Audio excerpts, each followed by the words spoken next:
서양의 문명에는 크게 두 개의 기둥이 있다라는 이야기를 많이 합니다. 하나는 그리스 헬라 문명이에요.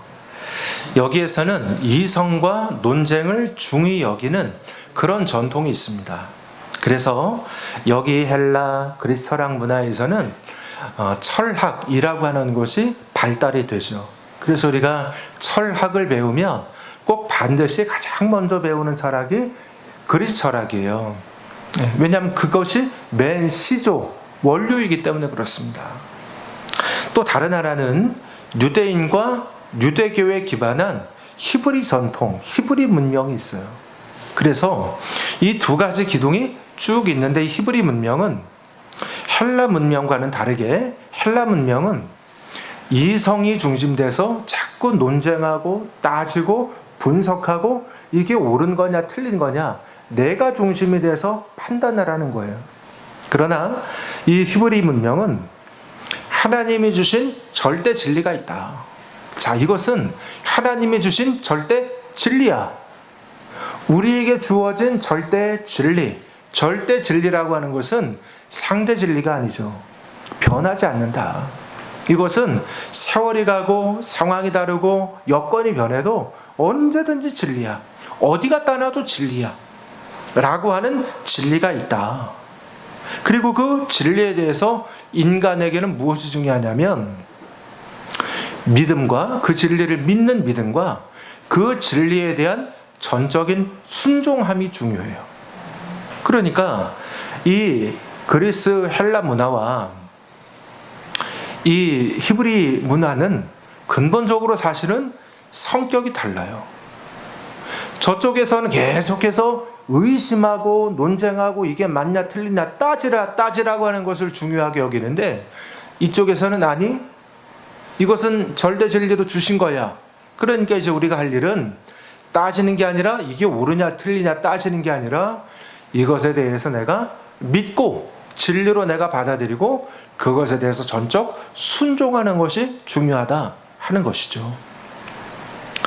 옛부터 그리스 사람들은 그래서 논쟁을 즐겼습니다. 그러다 보니까 합리성이 아주 발달이 되고 추구가 되죠. 그래서 때로는 이 합리성이라는 이유로 뭔가 아주 나쁜 의도를 가진 사람이 말 잘하는, 말에 재능 있는 사람 있잖아요. 말 잘하는 언변가가 아주 그럴듯한 잘못된 논리를 사람들한테 이제 떠들어대서 사람들을 현혹하고 또 사람들을 잘못 인도하는 그런 경우도 참 많이 있었습니다. 그러나 유대인들은 십계명과 같은 절대 가치를 존중하고 인정하면서 그 가치를 견고하게, 왜냐하면 이건 절대 진리니까 이게 맞냐 틀리냐 따지는 것 자체가 틀린 거예요. 이것은 절대 진리야. 그러니까 우리는 이 절대 진리를 온전하게 인정하고 나는 이것에 대해서 전적으로 믿고 요대로 살으려고, 요대로 순종하려고 온 힘과 애를 다하며 살아갔던 인생들인 거죠. 그렇게 해서 이 두 가지 관점이 다른 이 두 가지의 이 문화가 놀랍게도 서양 문명을 세운 가장 저변에 보이지 않는 바닥에 있는 큰 기둥이 되어 있어요. 이 수천 년의 역사를 돌아보면 그들이 지키고 그들이 고집했던 그 절대가치, 신앙의 가치가 결국은 그들을 지키고 그들을 복되게 만든 줄로 믿습니다. 참고로 재미있는 현상이 있습니다. 역사적으로 유대인이 이주에 들어가는 나라, 유대인들이 저쪽으로 이사가고 자꾸 모여드는 나라들이 있었어요. 그 유대인들이 모여 들어가는 나라는 번성을 했고, 거기다가 핍박을 당하고 괴롭힘을 당해서 자꾸만 그 나라를 떠나게 될 때, 유대인들이 집단으로 탈취하고 다 떠나가게 될 때 그 번성하던 나라가 유대인이 사라지니까 쇠락했어요. 아니, 그럴 리가 있겠습니까? 포르투갈, 스페인, 영국, 미국의 흥망성쇠가 유대인들의 전입, 전출과 놀랍게도 그 궤를 같이 하고 있습니다. 여러분 궁금하면 한번 찾아보세요. 잠언에 보면 반복해서 하시는 말씀이 하나 있는데 그것은 지혜를 얻으라 하는 말씀이에요. 그래서 우리가 잠언을 지혜의 책이라고 하잖아요. 오늘 성경 말씀에도 지혜가 제일이니 지혜를 얻으라 라고 말씀하고 있습니다. 지혜가 제일이다. 지혜라고 하는 것은 사물의 원리에 대한 이해이지 않습니까? 그래서 우리가 이 지혜를 소유해야 하면 사물을 더 깊이 이해하고 사물의 어떤 흘러가는 방향성에 대해서 우리가 먼저 선점할 수 있는 그런 통찰력이 생겨지게 되는 거죠. 그러면 지혜란 무엇입니까? 잠언 9장 10절을 같이 읽어볼까요? 시작. 여호와를 경외하는 것이 지혜의 근본이요 거룩하신 자를 아는 것이 명철이니라. 하나님을 알고 하나님을 사랑하고 하나님을 두려워하는 마음을 갖는 것이 곧 지혜이다. 오늘날 현대인들은 고도의 기술과 지식이 있습니다. 그러나 지식이 많다고 해서 지혜 있는 사람이라는 것은 아니죠. 때로는 지식이 많은 사람이 어리석고 지혜롭지 못한 행동을 할 때도 얼마나 많은지 몰라요. 지혜가 제일이니 지혜를 얻으라. 물은 너의 얻는 것을 가져 명철을 얻을지니라.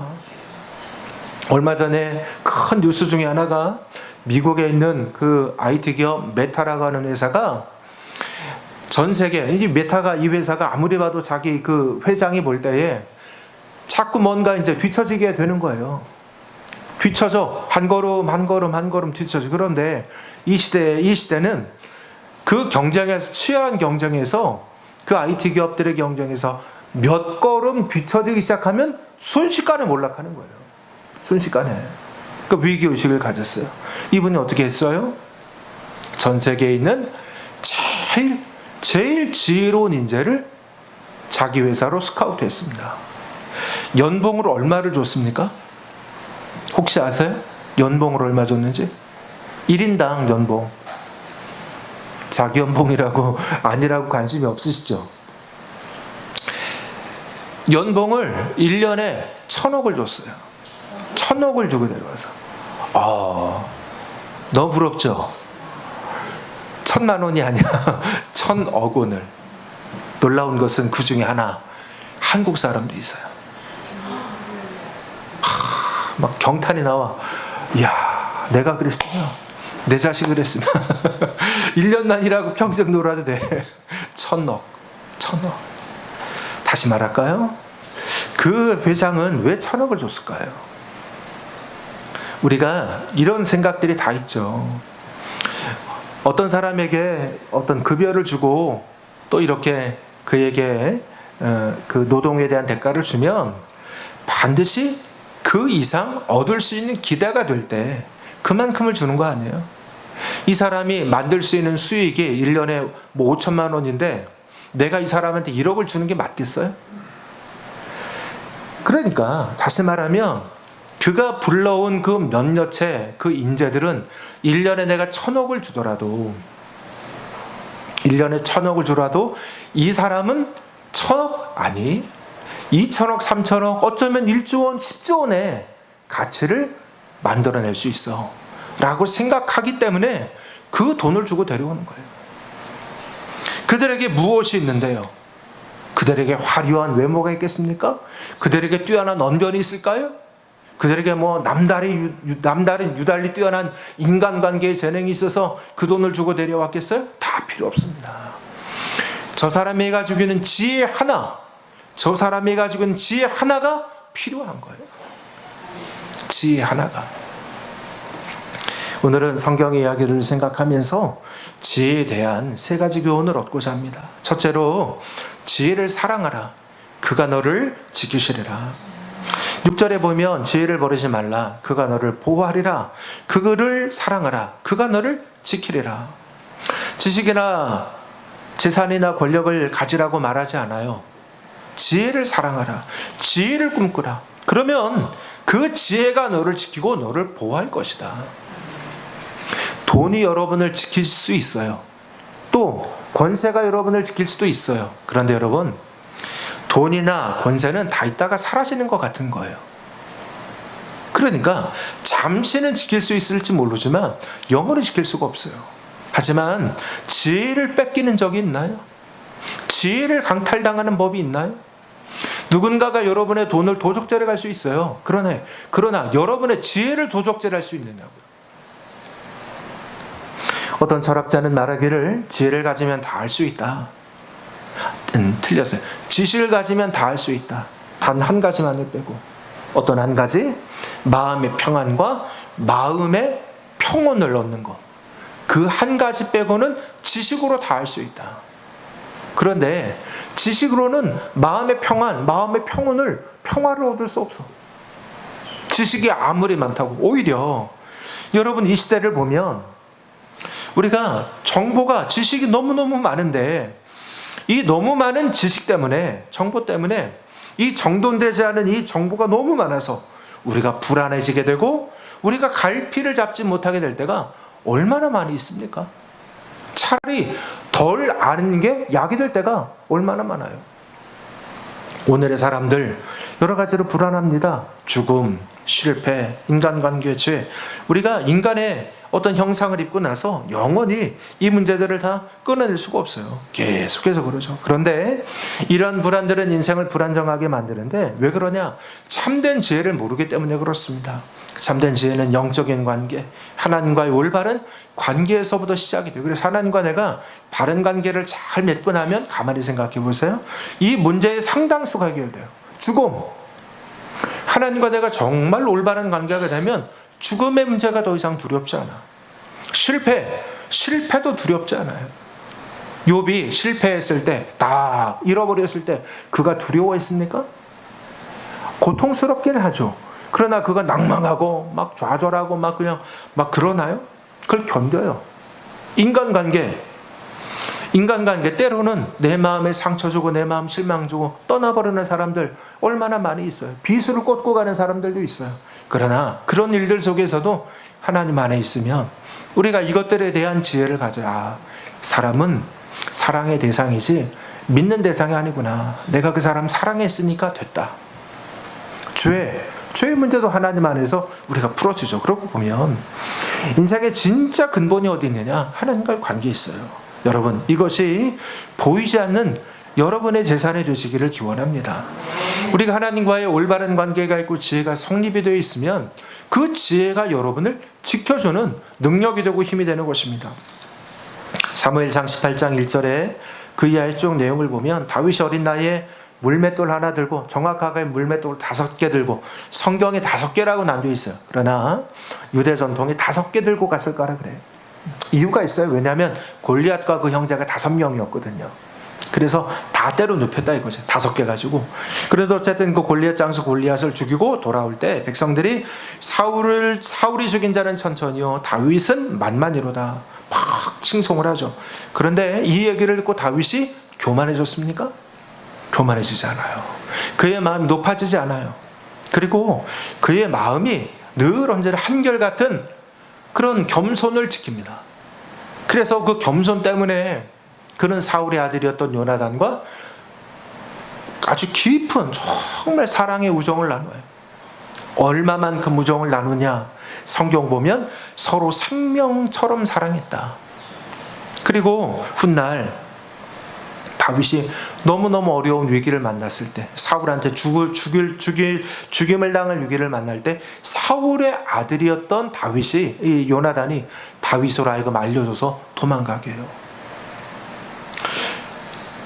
요나단이 사울 다음으로 왕이 될 왕자입니다. 내가 왕이 될 사람이에요. 그런데 다윗은 나의 왕이 되는 그 위치를 위협하는 존재예요. 그걸 뻔히 보고 알면서도 그 다윗을 살려주고 네가 왕이 되라고 살려주고 자기는 망하는 길로 가요. 어떤 인생이 이룰 수 있을까요? 다윗이 이 요나단과 함께 참으로 진실한 그런 마음과 사랑을 나누는 관계가 될 때 하나님 안에서 이런 좋은 친구, 자기의 생명 대신에 지켜주는 친구를 얻는 이런 복이 그에게 주어지게 된 줄로 믿습니다. 여러분을 진정으로 지켜주는 것은 재물도 아니고 세상 힘도 아닙니다. 여러분이 지혜를 사랑하게 될 때 그 지혜가 여러분을 지키고 여러분을 보호함을 믿으시길 바랍니다. 둘째로 지혜를 높이라. 그리하면 그가 너를 높이리라. 인간의 심리에는 사람들로부터 존중을 받고 싶은 자기 존중, 자존감의 마음의 욕구가 다 있어요. 우리는 남에게 업신여김을 당하고 싶은 사람이 하나도 없어요. 진정 남에게 높이 들림을 받는 사람이 되기 위해서는 지혜를 귀여기는 사람이 되어야 됩니다. 누가복음 2장 40절에 예수님이 자라실 때의 모습을 한 구절에 알려주고 있는데 이렇게 되어 있어요. 읽어볼까요? 아기가 자라며 강하여지고 지혜가 충만한 하나님의 은혜가 그의 위에 있다. 세 가지가 있는데 모습에, 근데 그 두 번째가 지혜가 충만했다. 지혜가 충만했다. 예수님도 지혜를 가지고 하나님과 사람 앞에서 존중이 여기는 존재가 되었다는 말이에요. 지혜는 인생을 발전시키고 성숙하게 만들어 갑니다. 그래서 우리가 주변에서 아주 많이 종종 보는 현상 중에 하나가 교회 안에서 특별히 더 저분은 학교 교육을 많이 못 받았어요. 세상 교육을 많이 받은 분이 아니야. 그런데 저분의 말하는 걸 들으면 참 지혜가 있어요. 저분의 말 하나에 그렇게 따뜻함이 흘러넘칠 수가 없어. 그래서 저분은 세상의 교육으로는 참 부족하고 모자라지만 그러나 수많은 주변에는 모든 이들로부터 존중의 여김을 받고 사랑을 받고 귀히 여김을 받는 그런 분들이 얼마나 많이 있습니까? 왜 그렇습니까? 하나님을 사랑하고 하나님의 진리를 아는 사람에게 주어지는 하나님의 선물이에요. 할렐루야. 바벨론이 이스라엘을 점령했을 때 그들은 총명한 청년 다니엘을 포로로 잡아왔습니다. 그들은 다니엘에게 임금이 먹는 음식을 먹게 하고 우상하게 바쳐진 음식이었어요. 또 훌륭한 교육을 시켜서 총명하게 키워서 바벨론의 술사로 삼으려고 했습니다. 그런데 다니엘은 그 음식을 먹질 않아. 왜? 우상에게 바쳐진 음식이니까. 얼마나 진수성찬이겠습니까? 안 먹어요. 그리고는 아주 초라한 채소와 물을 먹고 자기는 그냥 살아요. 그냥 그거 먹고 살면서 우상 앞에 절대로 가까이 하지를 않습니다. 고개 숙이지 않아요.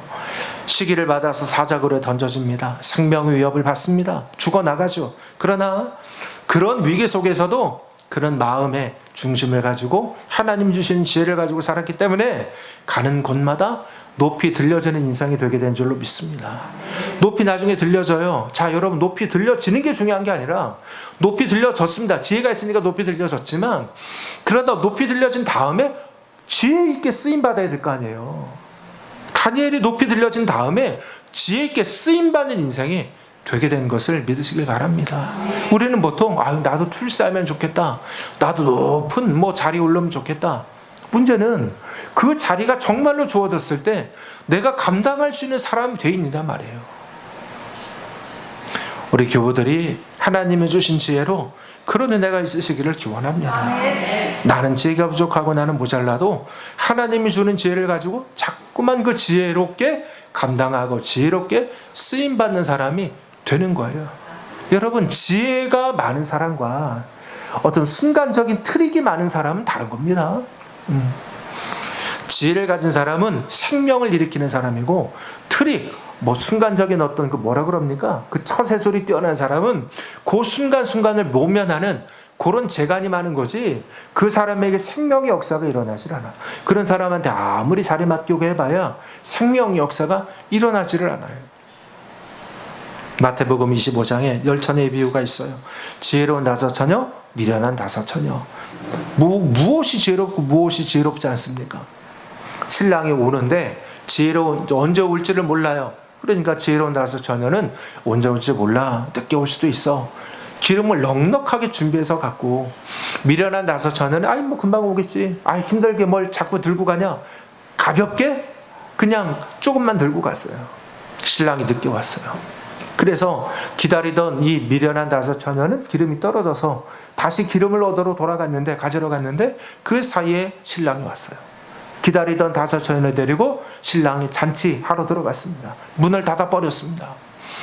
미련한 5처녀가 나중에 돌아와 보니까 신랑이 왔고 문이 닫혔네요. 잔치집에 두드리면서 우리가 왔다고, 우리도 들어가게 열어달라고 막 문을 두드리니까 그 신랑이 하는 말, 너희가 누구인지 내가 도무지 알지 못하니라. 문 안 열어서요. 모른대.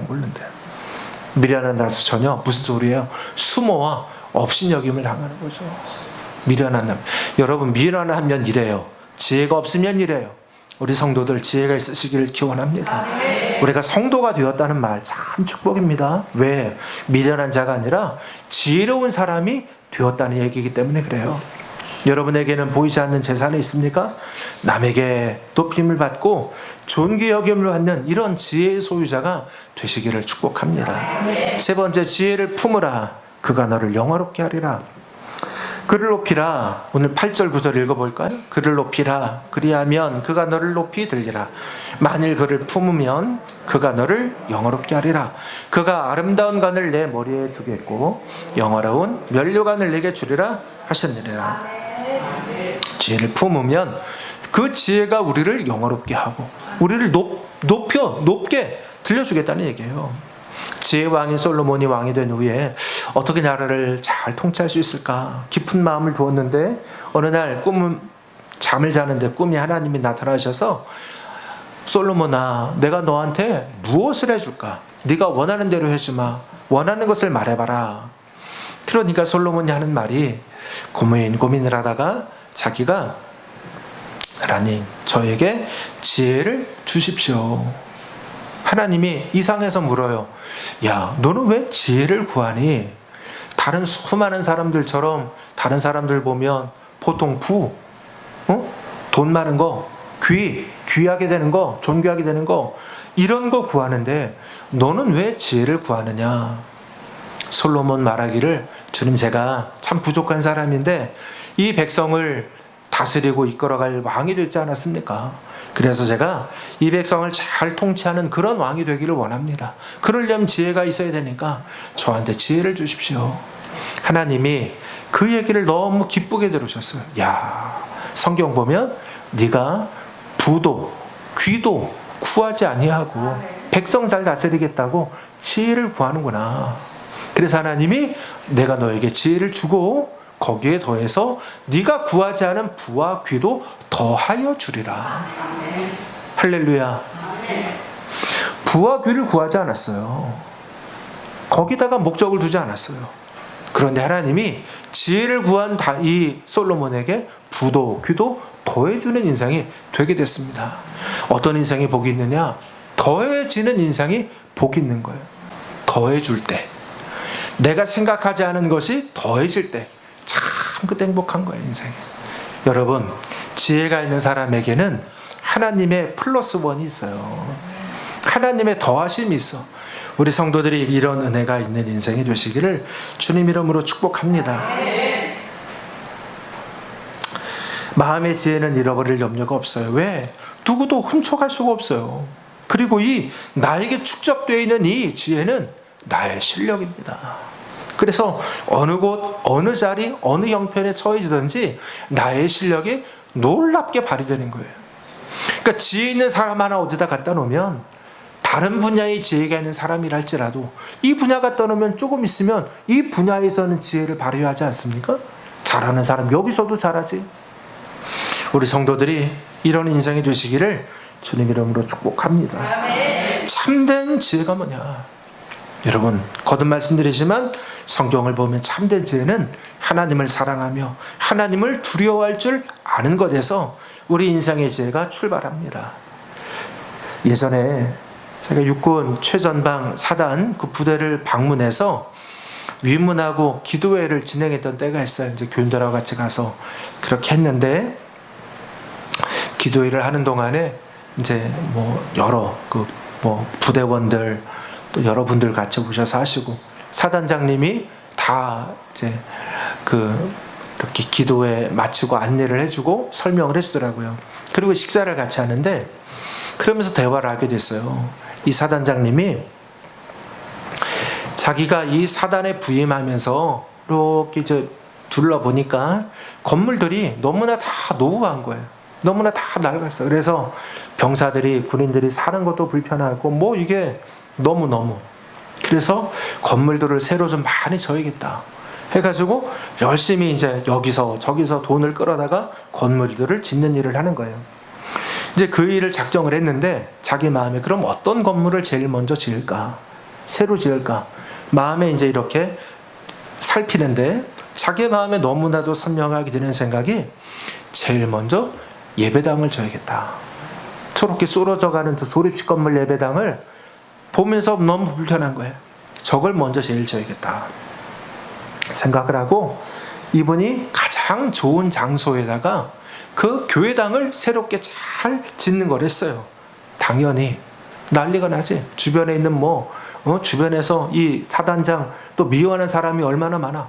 그러니까 저 사람 종교적으로 편향돼 있다. 별 얘기 다 하는데 그거 얘기 나올 거 다 각오하고 그래도 교회 제일 먼저 줬어요.